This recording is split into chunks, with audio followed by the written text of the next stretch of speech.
అందరికి welcome to my channel అమ్ము అన్నం vlogs. ఈ రోజు వ్లాగ్ వచ్చేసి మా ఆయన చెప్తాడు. చెప్పు. బల్కంపేట ఎల్లమ్మ కాడికి పోతున్నాం. ఎందుకంటే ఒక మంచి దావత్ ఉంది. ఆ దావత్ ఎందుకంటే మా బావ ఒక ఆయన సిద్ధు అని ఉండు, ఆయనకి జాబ్ వచ్చింది. ఆయన జాబ్ రావటం వల్ల మాకు ఇస్తుండే దావత్. ఈ సిటీలో కొత్త చాలా అసలు ఫుల్ ట్రాఫిక్, ఎంత చిరాకు పుట్టిద్దో.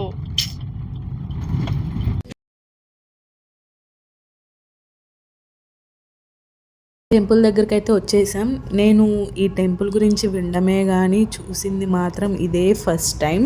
అమ్మవారు లోపల చాలా బాగున్నారు, మంచిగా నిండుగా. ఈరోజు సండే అవ్వడం వలన పబ్లిక్ అయితే బాగానే ఉన్నారు. ఇంకా దర్శనానికి వెళ్ళేటప్పుడు ఫ్రీ దర్శనంలో అయితే చాలామంది ఉన్నారని చెప్పి 50 రూపీస్ టికెట్ తీసుకొని లోపలికైతే వెళ్ళిపోయాం. మనం లోపలికి వెళ్ళేటప్పుడు ఏంటంటే పైనుంచి లోపల కింద గృహలాగా వెళ్ళాలి. లోపల టెంపుల్ కూడా చాలా బాగుంది. అసలు బోనాలు కూడా తీసుకొచ్చారు. అట్లనే అమ్మవారికి కళ్ళు పోస్తున్నారు. ఇంకా కోడిల్ని మేకల్ని కూడా కోసారు. అమ్మవారికి ఏదైనా సమర్పించాలి అంటే బయటే ఉన్నాయి షాపులన్నీ అమ్మవారికి కావాల్సినవన్నీ. ఇంకా అక్కడ కొనేసుకొని మనం లోపలికి వెళ్ళి అమ్మవారికి సమర్పించవచ్చు. మేము ఇంకా వెహికల్ని పక్కన పెట్టేసి అక్కడే ఒక షాప్ ఉంటే కొబ్బరికాయ అవి తీసుకొని లోపలికి అయితే వెళ్ళిపోయాం. ఒకసారి ఎప్పుడో మేము అనుకున్నాం ఈ టెంపుల్ చూద్దామని చెప్పి, కానీ అవ్వలేదు. ఇప్పుడు అనిపించింది నాకు, ఆహా ఈరోజు రాసి పెట్టుంది అనుకుంటా అని. ఇంకా వీళ్ళైతే బొట్టు పెట్టడం, డబ్బులు తీసుకోవడం. మేము ఉండే దగ్గర నుంచి సిటీకి మాకు 1 అవర్ జర్నీ. అందుకే మేము ఎక్కువగా రాము. ఏదైనా పని ఉంటే ఆ పని చూసుకొని, అలానే మేము ఏదైనా ప్లేస్కి వెళ్ళాలనుకుంటే 2 ఒకేసారి కవర్ చేసుకొని వస్తాం. ఊరికే తిరగాలంటే కష్టమైపోయిద్ది కదా. అందుకే ప్రత్యేకించి దేనికి రాము మేము. ఏదైనా మాకు పని ఉందంటే అది, ప్లస్ మేము ఏదైనా ప్లేస్ చూడాలనుకుంటే దాన్ని రెండిటిని ఇట్లా కవర్ అయ్యేటట్టు వస్తాం మేము ఎప్పుడు సిటీకి వచ్చినా. ఇంకా మా ఆయన వాళ్ళ ఫ్రెండ్కి అన్నకి జాబ్ వస్తే ఇక్కడ ఏటన్కి వస్తామని మొక్కుకున్నారంట. ఇంకా అన్న మమ్మల్ని దావత్కి ఇన్వైట్ చేస్తే ఇంకా వచ్చాం. అమ్మవారి దర్శనం కూడా చాలా బాగా అయింది. మేము వచ్చే టైంకి ఇంకా క్రౌడ్ అనేది పెరుగుతూ ఉన్నారు. ఇంకా అందుకని ఫ్రీ లైన్లో పోకుండా 50 రూపీస్ టికెట్ ఉంటే అది తీసుకొని వెళ్ళాం. 50 రూపీస్ టికెట్లో దర్శనం అయితే చాలా ఫాస్ట్గా అయింది. లోపల అమ్మవారు అయితే ఎంత బాగున్నారో. కింద ఇట్లా ఉంటారనమాట నేల మీద అమ్మవారు. చూపించడం నాకైతే కుదరలేదు, లోపల వీడియో ఎలా లేదంట. ఈరోజు ఆదివారం కాబట్టి చాలామంది జనమే ఉన్నారు. ఇంకా దర్శనం చేసుకొని బయటకు వచ్చేటప్పుడు అమ్మవారికి వేసిన దండలు ఉంటాయి కదా, నిమ్మకాయ దండలు, దాంట్లో ఒక నిమ్మకాయ అయితే ప్రతి ఒక్కరికి ఇస్తూ ఉన్నారు. ఇంకా తీసుకొని బయటికి ఇలా వచ్చేసాం. అమ్మవారి విగ్రహాలు అయితే చాలా బాగా చెక్కి అట్లా పెట్టారు. ఇక్కడ అద్దాల మేడలో అమ్మవారు అయితే చాలా బాగున్నారు. ఇంకొంచెం ఇలా ఫ్రంట్కి వచ్చేసరికి ఇక్కడ అమ్మవారికి అయ్యవారికి ఇద్దరికి కలిపి కళ్యాణం అయితే చేస్తారంట. ఇంకా మేము బయటకు వచ్చేసి దావత్ కాడికి అయితే వెళ్ళిపోయాం.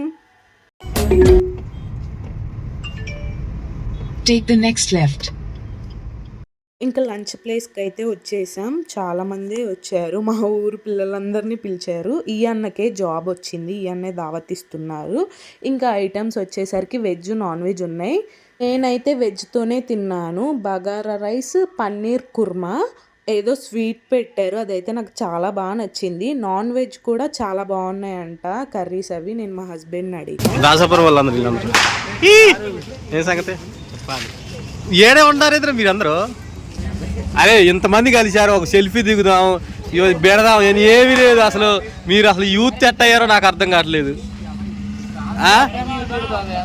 అసలు గ్యాదర్ అయ్యి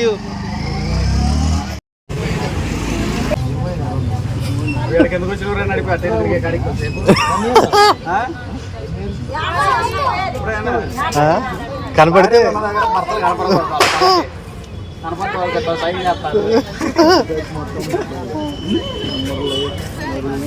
10:30 కల్లా వస్తాను చెప్పను.